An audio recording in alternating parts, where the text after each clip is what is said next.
Hey Steelers Nation, in today's episode, we're going to be doing a quick little cheat sheet of everything the Steelers have done during free agency. So as we prepare for the draft, we have a more accurate knowledge of what the team is and where they're at. So I'm going to start by just going through the players that we lost and then go through all of the starting positions across the team to kind of show where we're at and what we did with the additions. So the most key loss that the Pittsburgh Steelers had in the offseason was Cam Sutton. He was the free agent who got paid the most money after he left, going to Detroit, getting a 3-year, $33 million deal. And obviously Sutton's huge, starting corner, it's a big deal. We look at the other players that we lost along the way that left Pittsburgh. Spillane was basically a starter. He got a 2-year deal going to Vegas. Devin Bush, obviously the disappointment starter, got a 1-year prove-yourself deal going to Seattle. We lost our swing interior lineman in Trenton Scott. And then, of course, we lost the one who I wanted to come back like crazy in Terrell Edmunds, who did another 1-year, barely paid anything deal, just this time going to Philadelphia. The rest of the players that have left have been non-starters from last year's team and not really at a point where we're going to be worried about bringing them back. The only true exception to that list could be either Derek Watt or Chris Wormley. Both of them obviously had key roles upon this team and might be considered to be brought back. But as of yet, there's no consideration of bringing back Miles Jack. We caught him the first day of free agency. The Mason Rudolph experiment is over. He's pretty much going to be, if he gets signed at all, almost certainly after the draft. Marcus Allen, I'm pretty sure that with the signing that we just brought in of Keon O'Neal, that ship is officially sung. Miles Boykin left a lot to be desired from the wide receiver spot, and Benny Snell. But of course, the thing that you're noticing from all this is that they were special teams primary guys. So when we look at the starting roster moving forward, assuming that no rookies start on the Steelers, this is what it would look like on opening day. Obviously, Kenny is our center, with Najee being the running back. This moment in time, Deontay Johnson and George Pickett are going to be your starting receivers. Calvin Austin or Anthony Miller are pretty much going to have a really good battle for seeing who's going to be the number 3 receiver. I'm really interested to seeing how that's going to look out. Obviously, Muth, without a doubt, is your tight end. He is one of the best young tight ends of football. I can't talk up Muth enough. And then when we go into goal line packages, obviously Gentry's coming on the field, as well as Connor Hayward. And that's a lot of meat, and that's a lot of good blocking talent that you can do a lot of things. With Hayward's ability to play fullback, I would love to see a lot of short yardage packages this year that have all 3 of them, Muth, Gentry, and Connor Hayward, out there together.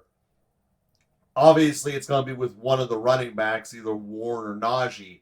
But you put George Pickens as the other option there to just do a in case we throw a deep type thing. A lot of possibilities you can do out of that kind of power set. We look at the offensive line as far as where it's at right now. Dan Moore is your starting left guard. Isaac Samalo is the best guard that was available in free agency, and we brought him in from Philadelphia. He was the one who essentially was the groundwork of doing that wedge that Philadelphia did so well. It was his brainchild. He's the guy who can help implement that here. Not sure that we would or even should, but it's good to know that that's the talent level we're bringing to the table. Obviously, the rest of the line is going to be the same, with Mason Cole at center, James Daniels at the right guard, and then Okafor on the outside. When we flip to the defensive side of the ball, we brought Ogunjobi back, so him and Cam are still going to be the anchors in the middle. Obviously, the entire team is built around TJ Watt and Highsmith. And when we look at this, we're going to go as far as those front 4 do. And it's an exciting front 4. Where the team got a lot of turnover is the middle of the field.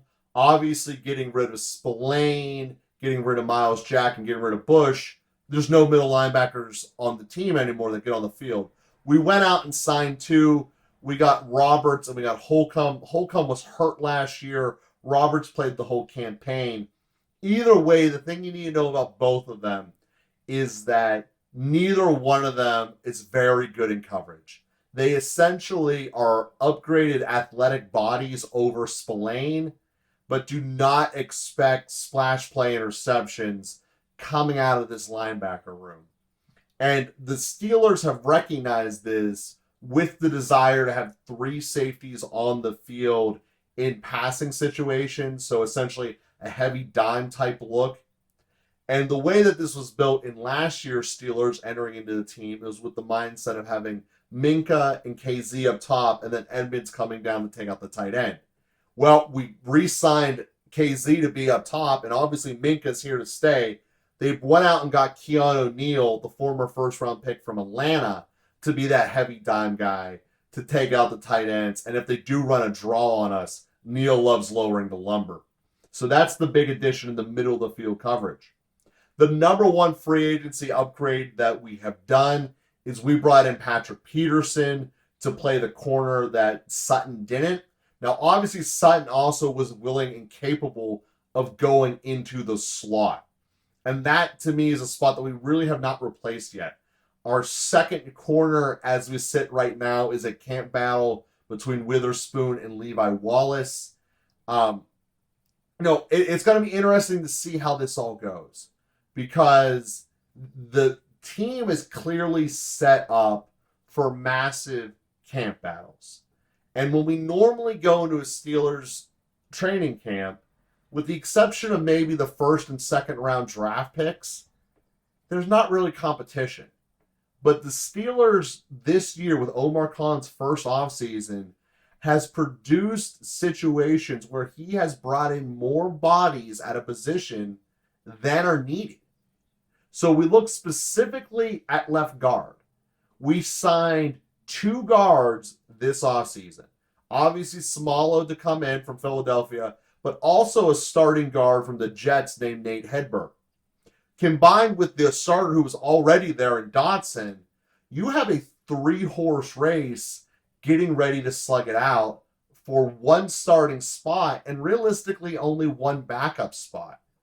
So competition is going to reign supreme unless Dotson gets traded during the draft. It is going to be an incredibly physical and combative position to fight for.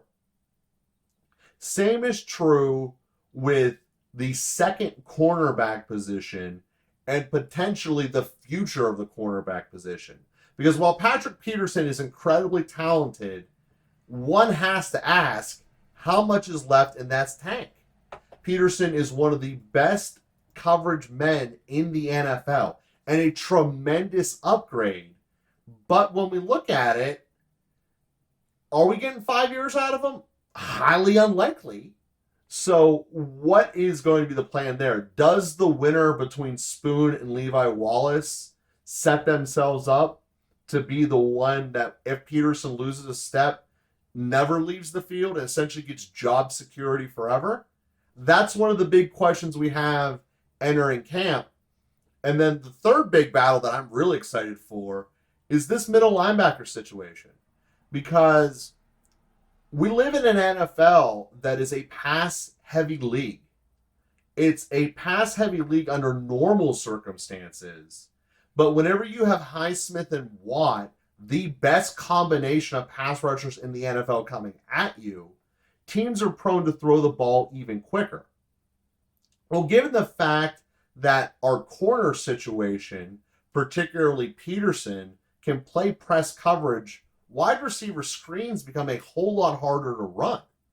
So you're basically going to be left with, we have to target the middle of the field. Well, right now the slot receiver is looking to be open because neither Spoon or Wallace are true slot guys. So there's an opening when we look there because Arthur Millette is not really a coverage guy. He's the one they put in the slot, but he's more of the I'm going to come up and hit you style rather than a coverage guy. And with the signing of Keanu Neal, it makes that need even lesser. So if you're cheating that way to throw quick passes, you're going to your slot guy in the middle of the field. The Steelers know that. More importantly, Minkah Fitzpatrick knows that. And I would suspect him to essentially double team the slot whenever we know we're going to get a good pass rush. That leaves the middle of the field as your target. And this doesn't matter whether it's first down or third down. So when we look at this and we have two linebackers that can't cover, they become the obvious target right here on quick passes, which leads me to believe that the Steelers aren't going to put both of them on the field. They're going to have Keanu Neal on those so-called running downs be the other linebacker. And we're always going to have the three safeties on the field. Said another way, the free agent signings of Holcomb and Roberts are going to be in a camp battle for one starting position in reality on the field. And it's going to be amazing to see how all of these competitions shake out. I am really excited for what Tomlin has done to bring this to be the team of competition. Because right now, the Steelers are the team of unproven potential. And iron sharpens iron. I love that saying for Tomlin because it's true. Put him through a real gauntlet of competition across the board and see who shines. In doing so, everyone on this team will benefit, and overall the team will increase. This is how Tomlin is building the team that can chase down the Bengals. And this is how, if it goes correctly, and the iron sharpens iron, we could cut a big hole in this AFC overall. And the Steelers have the potential to take it off. In Tomlin, I trust, and here we go, Steelers. Here we go.